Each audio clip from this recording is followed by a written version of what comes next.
Hello दोस्तों, आज हम हैमर के बारे में जानेंगे कि यह किस प्रकार का टूल है। तो आइए वीडियो को शुरू करते हैं। तो हैमर वर्कशॉप का सबसे अधिक काम में आने वाला हस्त औजार है।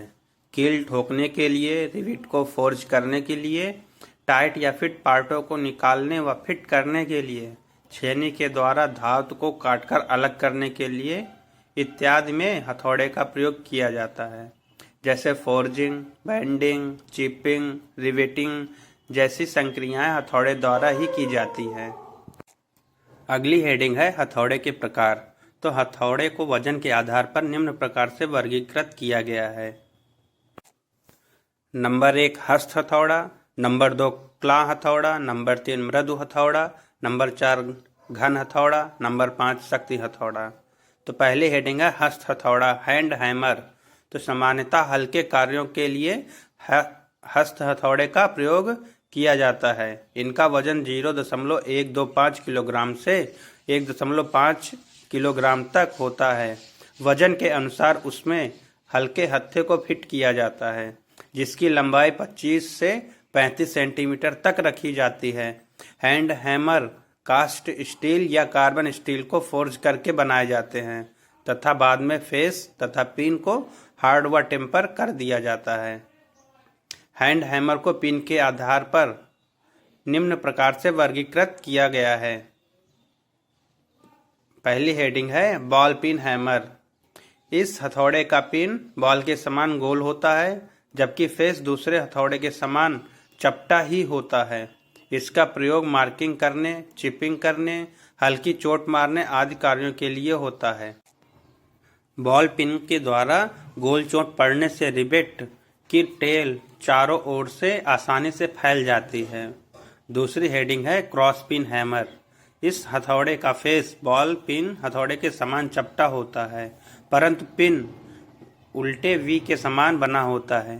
पिन की अक्ष हैंडल से 90 डिग्री पर होती है। इनका भार 0.125 से 1.5 किलोग्राम तक होता है। तीसरी हेडिंग है स्ट्रेट पिन हैमर। इस हथौड़े का फेस चपटा तथा पिन के आकार उल्टे वी के समान होता है। स्ट्रेट पिन हथौड़े में पिन की अक्ष हैंडल के समांतर होती है, इसलिए इसे स्ट्रेट पिन हथौड़ा कहते हैं। इसे भी धातु को साइडों में फैलाने या सीधे कॉर्नर में चोट मारने के लिए प्रयोग किया जाता है। इसका भार 0.125 किलोग्राम से 1.5 किलोग्राम तक होता है। चौथी हेडिंग है double face hammer. Double face हथौड़े में दोनों सिरों पर फेस होता है। कार्यखंड पर दोनों ओर से चोट मारने के लिए इसका प्रयोग किया जाता है। रिवेटिंग में बड़े रिवेट के कप टूल के ऊपर चोट मारने के लिए इसका प्रयोग किया जाता है। इसे फ्लैट पिन हथौड़ा भी कहते हैं। दूसरी हेडिंग है क्लॉ हथौड़ा। यह बढ़ई द्वारा प्रयोग किया जाने वाला हथौड़ा है। इसमें एक ओर चपटा फेस तथा दूसरी ओर कील के हेड को फंसाने के लिए झिर्री काटकर एक चिमटा बनाया जाता है, जिसे क्लॉ कहा जाता है। तीसरी हेडिंग है मृदु हथौड़ा, सॉफ्ट हैमर। जब हमें कार्यखंड पर ऐसी चोट मारनी हो कि उसकी सतह पर निशान न आए, तो हमें मृदु हथौड़े का प्रयोग करना चाहिए।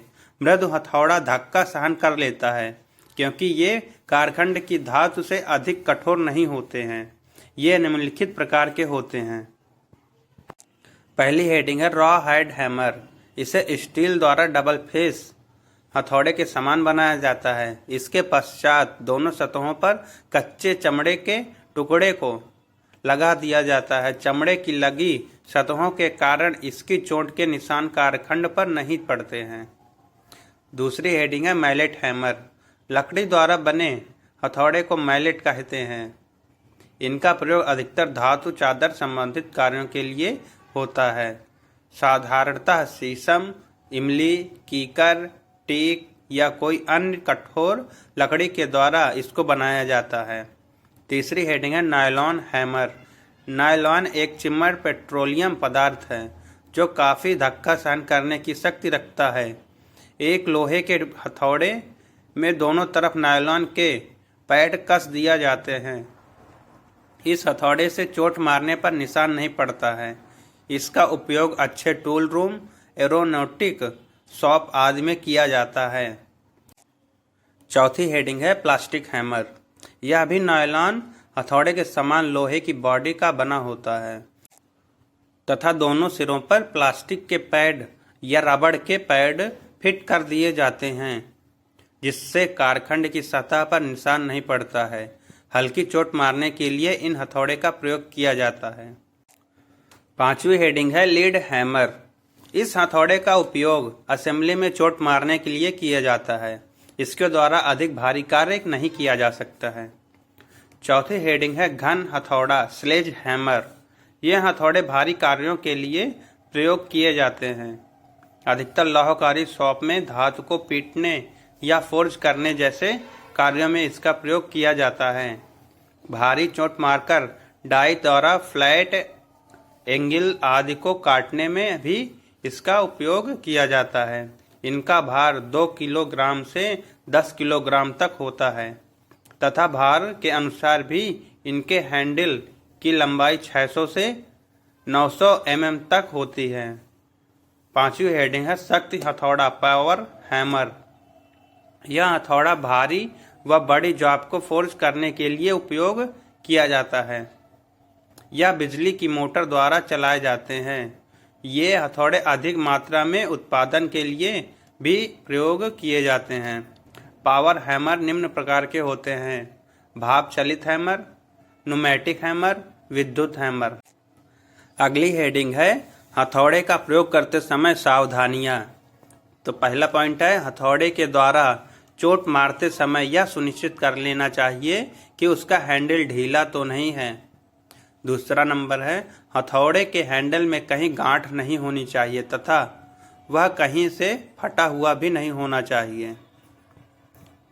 तीसरा पॉइंट है हथौड़े का प्रयोग कार्य के अनुसार ही करना चाहिए।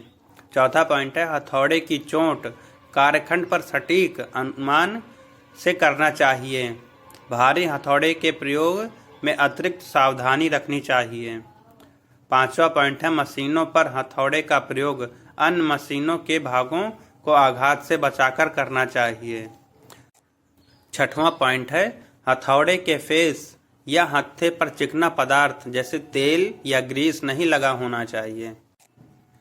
सातवां पॉइंट है किसी भी कारखंड पर पूर्ण चोट के लिए हथौड़े के हत्थे का अंतिम छोर से पकड़ना चाहिए।